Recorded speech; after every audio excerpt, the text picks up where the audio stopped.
Welcome, brave souls, to Fear File Chronicles, your one-way ticket to spine-chilling stories and terrifying tales.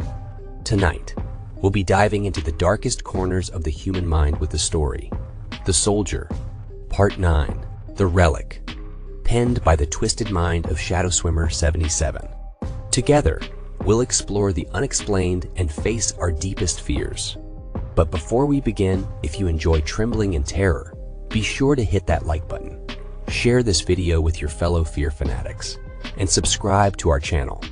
Don't forget to click the bell notification so you never miss an eerie episode. Your support truly means the world to us, so feel free to leave a comment below to join the Fear File Chronicles community. Now, without further ado, let's unravel the mysteries of the unknown together as we delve into tonight's fear-inducing story, The Soldier, Part 9, The Relic. Dim the lights and prepare yourself for a chilling journey into the Fear File Chronicles.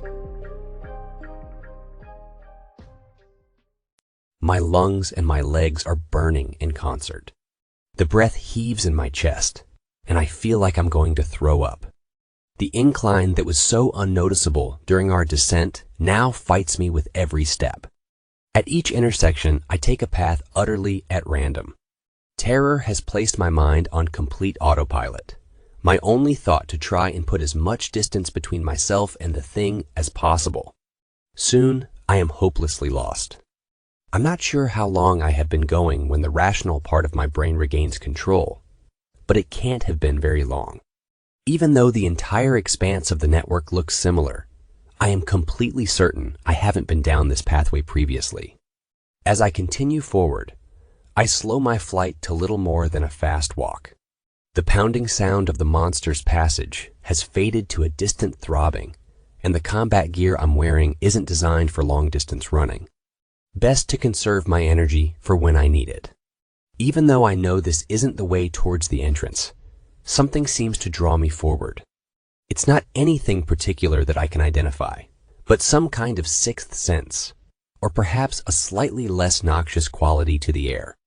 The tunnel begins to gradually narrow until it is little more than 5 feet wide. There is still plenty of space for me to make my way unimpeded, but the relatively small size of the tunnel may prevent the creature from following me. Abruptly, the pathway dead ends in a wall of unyielding rock covered by a blanket of lichen. There's no exit this way, but I could stay here. I could be safe. Yeah, starving to death might actually be worse than letting that thing eat me. I run my hands along the wall, searching for any sign of a way through or around, not really expecting anything, when I notice a small alcove obscured by the vegetation. I reach inside, and my questing hand grasps something about the size of a $50. Removing the object, I see it is a perfectly round stone, polished smooth to the touch, except for a second smaller circle, slightly raised in its exact center. I remove my glove and find the stone to be oddly warm, almost as if it were somehow generating its own heat. The geometry is too perfect to have been formed by nature, and must have been man-made. Whatever it is, someone went to a great deal of trouble to hide it where it would be almost impossible to find. My thoughts return to the unnaturally smooth walls of the entrance to the cave and the strange luminescent symbols that covered them. As if in response to my thoughts, the edge of the stone begins to softly glow. Upon closer inspection, I see that the same type of symbols have been etched along its outer circumference. The detail is astounding. By my best reckoning, the piece is ancient, but the markings are so finely wrought that it must have been a truly master craftsman to inscribe them. I try to put together the messy pile of jigsaw pieces presented to me. There's obviously a connection between the entrance of the cavern and this stone. Also, at some point someone hid it deep within a twisting subterranean labyrinth and protected it with a giant centipede monster. That means it's somehow important. Unless that monster's not a guard, but a prisoner. Maybe those markings at the entrance were what was keeping it in the cave. There was a break in the pattern where the roof fell in. Maybe that's what started this whole mess. No real point in thinking about it too hard since it won't do me any good if I can't get out of here. Out. I hear the word in my head as clearly as if someone had spoken it aloud. It startles me so badly that I almost fall over backwards, inadvertently dropping the stone, which falls to rest upon the tunnel floor. Immediately upon leaving my hand, the markings fade away, the stone laying on the ground like any normal piece of rock. Hesitantly, I reach down and pick it up again, the markings glowing to life at the touch of my bare hand. Was that you? I speak aloud. Did you say something to me? With all the weird things that have already happened to me today, a magical talking stone barely cracks the top 3. Or you're just losing your damn mind, Landry. The mental shock of giant monsters and having your men eaten in front of you might be sending you over the edge. You should probably accept the fact that you're going to die down here, you coward, one way or the other. Like Barnes and Cortines, ripped apart in the jaws of that thing. Be a man and accept it like Sergeant Brown did. No stone is going to help you find the way out. Out. The word repeats itself in my head, and this time I manage to keep enough control of myself to avoid dropping the stone. As I stand there, a feeling comes over me that urges me to walk back down the tunnel, away from the dead end. It's similar to the urge that drew me this way in the first place, but is undoubtedly stronger. With no better options, I start walking, and soon realize I know how to get back to the entrance. It's not that I can lay out a specific path, but more resembles how a person walks a familiar route while thinking of other things. The subconscious mind takes over. As I reach each intersection, I know without a doubt which way to take. I move cautiously while listening for any sign of the monster, keeping one hand on the stone and the other on the grip of my weapon. Soon, I reach an intersection where 5 different tunnels converge. An IR chem light glows softly by one of the forks. Holy shit, sir! Sergeant, he's over here! Specialist Johnson, one of the members of First Squad, is pulling guard from the marked tunnel. Suddenly, my platoon sergeant is there, followed closely by the squad leader, Sergeant Parks. In his relief, Troy's usual professionalism cracks just a bit. Jesus, you had me worried, sir. When we got to this fork, I had no idea which way you went, and didn't want to risk just randomly wandering off down one way or the other in case I guessed wrong. Figured you'd realize we'd lost you eventually, and hopefully just make your way back to us. Then we heard some gunfire a little while ago, but couldn't tell where it was coming from. What with how much these things twist and turn. But I was about to say fuck it, and head out looking for you and... Troy pauses, his gaze focused down the tunnel behind me as if he's just realized something. Sir, where's Brown and the other squad? Dead. Dismembered. Parts of them roaming around in the belly of a beast. They didn't have a magic stone. Ha ha ha ha. Inside my head, I fight to hold down the part of my brain that threatens to send me over the edge into blessed madness. I grip the stone in my hand tighter. They're gone, Sergeant Troy, and we need to get the hell out of here. You're not saying... Tahir was telling the truth about all of it, and this thing. We can't stop it with anything we have on us. Sergeant Brown and the others did everything they could to make sure I made it back. We need to leave. Now. I turned to my squad leader. Sergeant Parks, get us out of here. The levity of the moment is instantly gone. Parks snaps into motion. Roger, sir. Cruz and Johnson, lead out. Sir, you and Sergeant Troy right behind so you can figure out the plan on the go. I've got rear security with Pike and Dominguez. Quick and quiet. We began moving smartly up the tunnel back towards the entrance. The gentle mental nudges from the stone, confirming the route laid out by the chem lights. Troy shadows me. Sir, what are you thinking? Get out. Then blow the entrance. We can't leave it open to allow this thing free rein to come and go as it pleases. There might be other ways out, but they might not be big enough to accommodate it, or at the very least might take it farther away from populated areas. Get back to base and figure out how I'm going to tell Hire what happened here.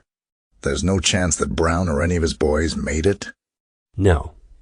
Cook was the only one I'm not 100% sure of, and the risks of leaving the hole open are way too big compared to the odds I give him.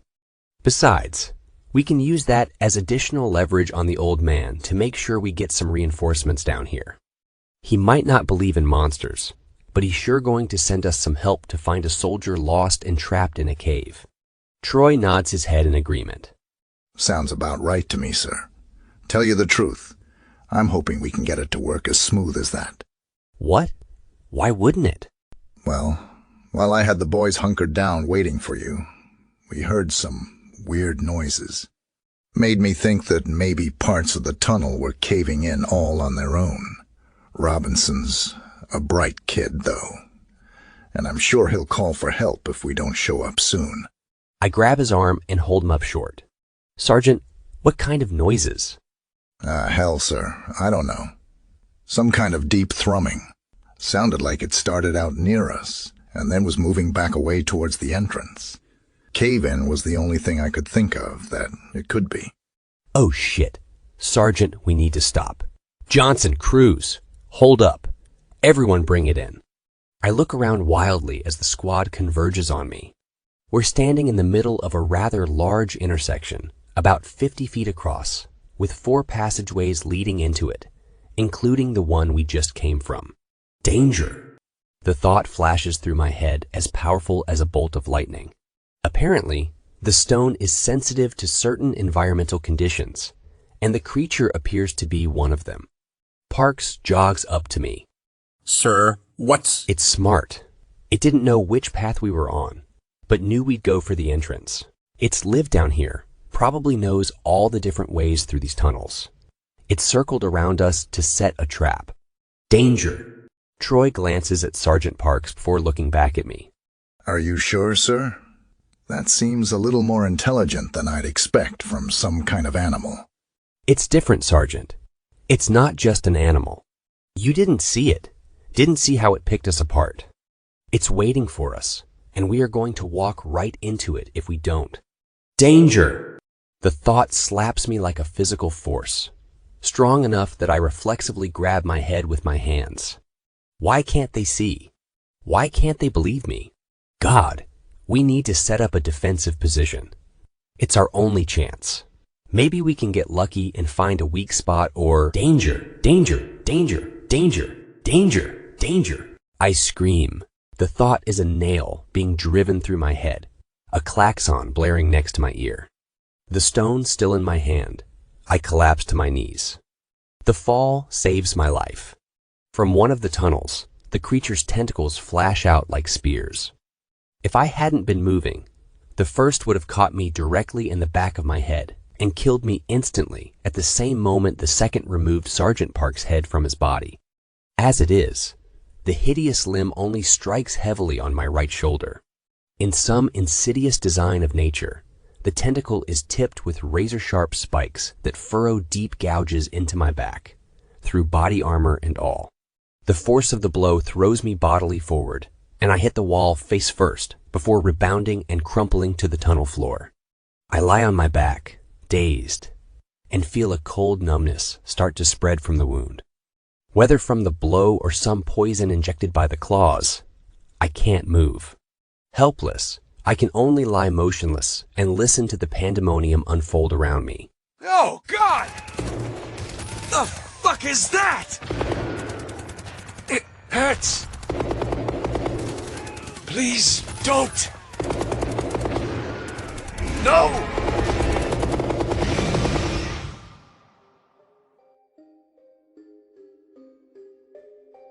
Well, my friends, we've reached the end of tonight's chilling tale, The Soldier, Part 9, The Relic, by the talented Shadow Swimmer 77. I hope you've enjoyed our descent into darkness, and that you'll carry a piece of the Fearfile Chronicles with you as you drift into uneasy dreams.